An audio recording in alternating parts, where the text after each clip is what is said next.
जेमेसी आज 11 जनवरी 2021 तदनुसार 27 पौष 2077 सोमबार। आज हामी माथिल्लो कथाबाट हेर्नेछौँ।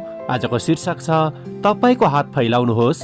आज हामी परमेश्वरको वचन प्रस्थान 14को 15देखि 22 सम्म पाठ गर्नेछौँ। तब परमप्रभुले मूसालाई भन्नुभयो, त किन मेरो पुकारा गर्छस्? इजरायलीहरूलाई अघि बढ्ने आज्ञा दे। तैले चाहिँ आफ्नो लौरो उठाएर आफ्नो हात समुद्रतिर पसारेर त्यसलाई दुई भाग गर, कि इजरायलीहरू समुद्रको बीचबाट ओबानो जमिनमा हिँडेर जाउन्। म मिस्रीहरूका मन कठोर गराउने छु र उनीहरू तिनीहरूका पछि पछि लाग्नेछन्। अनि फारो र त्यसका सारा सेना, त्यसका रथहरू र त्यसका घोडचढीहरूद्वारा मेरो महिमा हुनेछ। जब फारो, त्यसका रथहरू र त्यसका घोडचढीहरूद्वारा मेरो महिमा हुनेछ, तब मिस्रीहरूले म नै परमप्रभु हुँ भन्ने कुरा थाहा पाउनेछन्। तब इजरायलका सैनिकहरूका अघि अघि हिँड्ने परमेश्वरका दूत हटेर तिनीहरूका पछिल्तिर गएर बादलको खाबो तिनीहरूका अघिबाट हटेर तिनीहरूका पछिल्तिर खडा भयो। त्यो मिस्रीको सेना र इजरायलको सेनाको बीचमा आयो। रातभरि बादलले एकातिर अँध्यारो पार्यो र अर्कातिर उज्यालो पार्यो। तिनीहरू रातभरि एकअर्काको नजिक आएनन्। आमेन। प्रस्थान 14को 21 र 22लाई लेखक यहाँ जोड दिनुहुन्छ।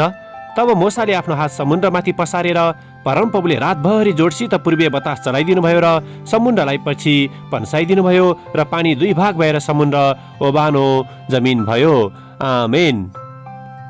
लेखक आफ्नो अनुभव र विचारलाई यहाँ यसरी प्रस्तुत गर्नुहुन्छ। 2018 साल मेरो निम्ति एउटा ठूलो परिवर्तनको वर्ष थियो। त्यस वर्ष मेरी छोरीको जन्म भएको थियो र त्यसपछि 3 महिनाको अन्तरालमा मेरा दुवैजना हजुरबुवा र हजुरआमाको निधन भएको थियो। त्यसपछिको समयहरूमा मैले शान्ति र विश्रामको अनुभूति पाउनको निम्ति आफ्ना हातहरू उचालेर परमेश्वरलाई धन्यवाद र प्रार्थना चढाउने बानी बसाले। मिश्र देशबाट मूसाले इजरायलीहरूलाई छुटाएर प्रतिज्ञाको देशमा लाँदै गर्दा बीच बाटोमा जब मिस्रीहरूले इजरायलीहरूलाई खेद्न थाले, तब परमेश्वरले मूसालाई उनको लौरो उचालेर समुद्रमाथि हात फैलाउने आज्ञा दिनुभयो। दशकौंसम्मको दासत्व र दुःखले थकित भएका मूसाले उक्त कुरालाई सहज रूपमा अस्वीकार गर्न सक्ने थिए अथवा शङ्का गरेर रिसाउन पनि सक्दथे। यद्यपि उक्त समय अवस्था र मानिसहरूसँग हार नमानिकन उनले परमेश्वरलाई सुन्ने छनौट गरे। तसर्थ उनले आफ्ना हात र लौरो पानीमाथि उचाले। उनको उक्त आज्ञाकारिता बाटोको कार्यपछि त्यहाँ निकै ठुलो आश्चर्यको काम भएको र इजरायलीहरूले सधैँको निम्ति त्यस उपरान्त फारोको राजाको हातबाट छुटकारा पाएको घटनालाई हामी थाहा गर्न सक्दछौँ। जीवनमा हाम्रो अवस्थाहरू जस्तो सुकै भए तापनि जब हामी परमेश्वरलाई प्रशंसा चढाउँदछौँ, तब उहाँले संसारले नचिताएको आश्चर्य कर्म गर्नुहुँदछ।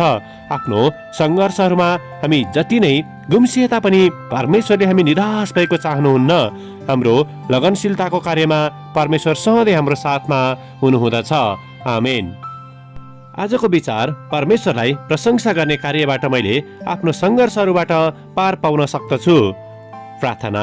विश्वसनीय परमेश्वर, सङ्घर्षहरूबाट गुज्रदै गर्दा हामी आफ्ना कमजोर हातहरू तपाईँतर्फ उचाल्न सकौँ, येशूको नाउँमा। आमेन। आजको लेखक ज्याक स्कार, ओहायो, अमेरिका। आजको प्रार्थनाको विषय थकित भएका मानिसहरूको निम्ति।